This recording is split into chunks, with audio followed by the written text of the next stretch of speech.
Hey everybody, it's Jessica, the Nomadic Owl Oracle, and I'm here to do a general reading based on the Mercury retrograde that we have in this month of May and also into June. So the pre-shadow period of Mercury retrograde did start on April the 26th, and then we went to actual Mercury retrograde on May the 10th. And now we are going to be in Mercury retrograde until the post-shadow period on June the 3rd. What does that mean? How is this going to affect us? There is so much that goes through Mercury retrograde, that happens with Mercury retrograde, that we really need to be aware of, that can help us with doing our day-to-day task and being aware of the energies surrounding us, of how to react and what we need to know. So as always, I'm going to pull cards here on the video. I'm going to talk to you a little bit about Mercury retrograde. I have done several Mercury retrograde videos, so I'm not going to go too in depth on this, but I do cuss at times. So if you don't like cuss words, please go ahead and click off of this video. I'm just going to put that out there. But as always, this video can resonate at any time. It is intended for the Mercury retrograde. That is for the period that I just mentioned. But if it resonates for you, it's for you, no matter when that might be. Okay, so I do read based on energies, not on sexes. Keep that in mind as well.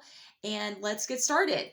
So Mercury retrograde is often feared by the collective. A lot of people have a lot of misconceptions and fear surrounding it, and dread, if you will.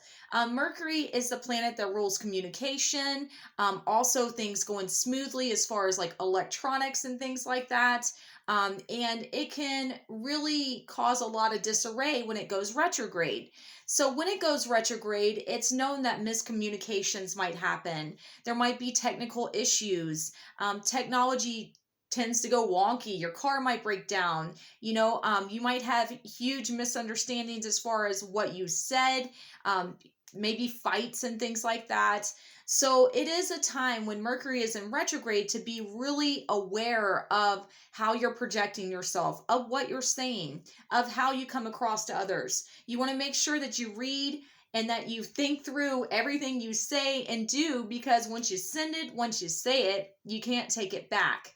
Also, if you're traveling during Mercury retrograde, give yourself some extra time. Have an alternate route, an alternate plan just in case, because sometimes plans don't go exactly as we want them to, especially during Mercury retrograde.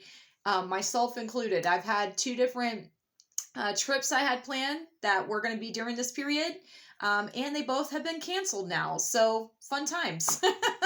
Anyways, with Mercury retrograde, there is always a pre-shadow period. So that starts about 2 weeks before it goes fully retrograde. That's when the planet starts moving backwards into the retrograde, and you'll start noticing those little hiccups and things like that happening. And then once it does go into post-shadow, that's when it starts moving back forward into its normal form. So that's usually about 2 weeks as well. So keep that in mind anytime there's a Mercury retrograde. This Mercury retrograde, though, does mostly fall in not Taurus. We are in Taurus season, but it mostly falls in Gemini. And Gemini is also all about communication, all about balance, all about, your presence and learning and experiencing. So with this Mercury retrograde, it's very important to be aware of your communication styles, how you're affecting the things around you by what you say, by what you do, but also how you're coming across to others. Sometimes we think we come across one way and people see us completely different. This is a time to be very aware of that. Also, it's also a time to see how others are communicating with you. What is it that they're doing that doesn't resonate with you? What needs to be changed? Mercury retrograde can also be a time of rethinking, redoing, regrouping, reevaluating. I call it the re-time. So keep that in mind. But I'm going to show you what decks we're using. We're going to use the Queen of the Moon Oracle. We're also going to use the Wild Moon Lunar Phases deck. And we're going to use the Affirmation of the Spirit Junkie. So I'm going to go ahead and shuffle. As always, if you would like to get your own personal reading with me, please feel free to reach out. I'm sorry that I'm a little bit late getting this video out to everybody, but I have been extremely busy and have not been feeling the best at times, energetic wise. I'm sure you might be feeling the same, especially with the eclipse season, the full moon, Mercury retrograde, all the jazz of crazy. So let's see what we need to know at this time, and I'll get all the cards laid out and then I will explain them. Okay, so let's get our affirmation card. So I hope that you're all doing well, and I hope you're hanging in there. I hope this video helps you. Keep in mind, this is for the collective of what we all need to know for this Mercury retrograde, okay?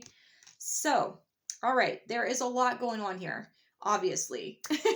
So the first card that we have here is the Waning Gibbous moon. It stands for wisdom.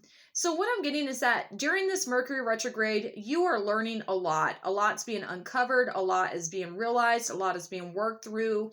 Maybe you're breaking cycles. You're really seeing things for what they are. You're really taking charge to change and shift things because you've learned a lot, you've grown, and you're no longer allowing, I'm going to say, allowing uncertainty to direct your path. Your wisdom is what you're building your steps upon.